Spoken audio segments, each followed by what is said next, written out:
शहरों की भीड़भाड़ से दूर एक शांत से दिखने वाले उपनगरीय इलाके में सफेद बाड़ों वाले घरों के पीछे कुछ ऐसे राज छुपे होते हैं जिन्हें समझ पाना मुश्किल है। हम सामान्य जिंदगी के दिखावे पर विश्वास करते हैं। हमें लगता है कि जो लोग हर रविवार हमारे साथ चर्च में बैठते हैं, जो अच्छे कपड़े पहनते हैं, वो भी हमारी तरह ही हैं, सुरक्षित, शरीफ, भरोसेमंद। लेकिन जब ये नकाब उतरता है तब सच्चाई रूह कंपा देती है।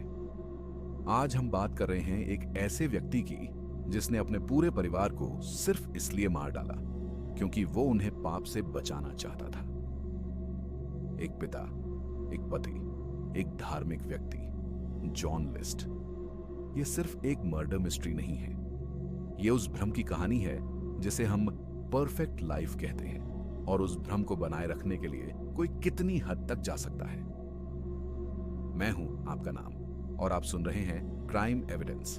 आज की कहानी है परफेक्ट फैमिली का खूनी राज, जॉन लिस्ट की सच्ची कहानी। साल था 1971, जगह वेस्टफील्ड, न्यू जर्सी।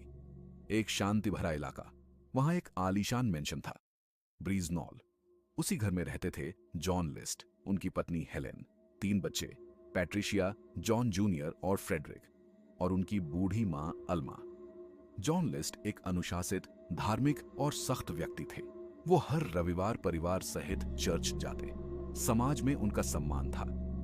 पड़ोसी उन्हें आदर्श व्यक्ति मानते थे। लेकिन कोई नहीं जानता था कि इस परफेक्ट परिवार के अंदर एक तूफान पल रहा था। जॉन की नौकरी छूट गई थी, लेकिन शर्म के कारण उन्होंने किसी को बताया नहीं। रोज सूट पहनकर निकलते, लेकिन काम पर नहीं जाते। स्टेशन पर बैठकर अखबार पढ़ते रहते। उनकी पत्नी हेलेन मानसिक रूप से बीमार थी। बाद में पता चला कि उन्हें शादी से पहले का अनडायग्नोज्ड सिफिलिस था। शराब और दवाओं पर निर्भर हो चुकी थी। घर में आर्थिक हालात बिगड़ रहे थे, लेकिन जॉन को अपनी इमेज की चिंता थी। वह मानते थे कि एक पिता और पति को हर हाल में परिवार चलाना चाहिए, चाहे कीमत कुछ भी हो। 9 नवंबर 1971 की सुबह जॉन लिस्ट अपने बच्चों को स्कूल भेजते हैं। फिर किचन में जाकर पत्नी हेलेन को सिर के पीछे से गोली मारते हैं। इसके बाद ऊपर जाकर अपनी 84 वर्षीय मां अल्मा को मारते हैं। बेटी पैट्रिशिया स्कूल से आती है, गोली। फिर बेटा फ्रेडरिक, गोली। और सबसे आखिर में वह अपने बेटे जॉन जूनियर को स्कूल से लेने जाते हैं। उसे घर लाकर मार डालते हैं। वह अकेला था जिसने बचने की कोशिश की, लेकिन नाकाम रहा। जॉन ने सभी शवों को हॉल में एक लाइन में सुला दिया। घर में धार्मिक संगीत बजाया और फिर थर्मोस्टेट कम कर दिया ताकि शव जल्दी ना सड़े, और फिर वो गायब हो गया।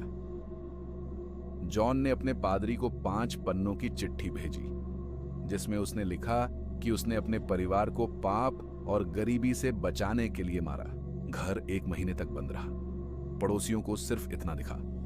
लाइट्स जलती रहीं, फिर एक एक करके बुझती गईं। आखिरकार पुलिस ने घर खोला और उन्हें मिला एक भयानक मंजर। 5 शव, बैकग्राउंड में ऑर्गन की धार्मिक धुन, और हर फैमिली फोटो में से जॉन लिस्ट की शक्ल काट दी गई थी। कोई सुराग नहीं, जॉन लिस्ट गायब हो चुका था। 1989 में TV show America's most wanted में इस केस को दिखाया गया। एक फोरेंसिक आर्टिस्ट ने उम्र के हिसाब से जॉन लिस्ट का नया चेहरा बनाया, एक मिट्टी की मूर्ति, और वो हूबहू वैसा ही दिखता था जैसा असली जॉन लिस्ट अब हो सकता था। कोलोराडो में एक महिला ने FBI को कॉल किया। बोली, ये मेरे पड़ोसी हैं, रॉबर्ट क्लार्क, शांत, धार्मिक, दोबारा शादीशुदा। FBI ने उसे पकड़ा और कुछ समय बाद जॉन लिस्ट ने कबूल किया, हाँ वही है, और 18 साल से वो ऐसे जी रहा था जैसे कुछ हुआ ही नहीं।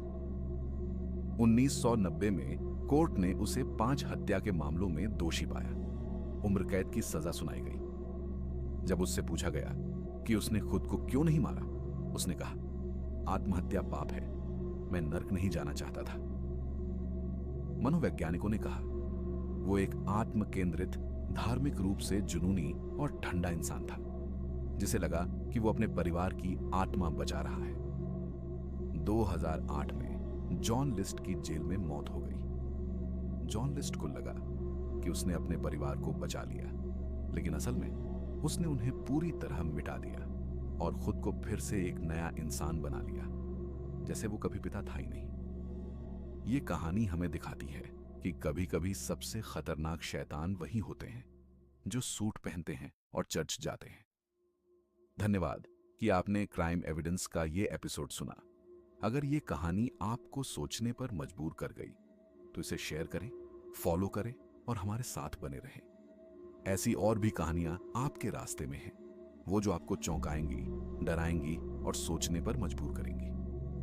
अगली बार तक सतर्क रहें, सोचते रहें, और हर मुस्कुराता चेहरा भरोसेमंद नहीं होता।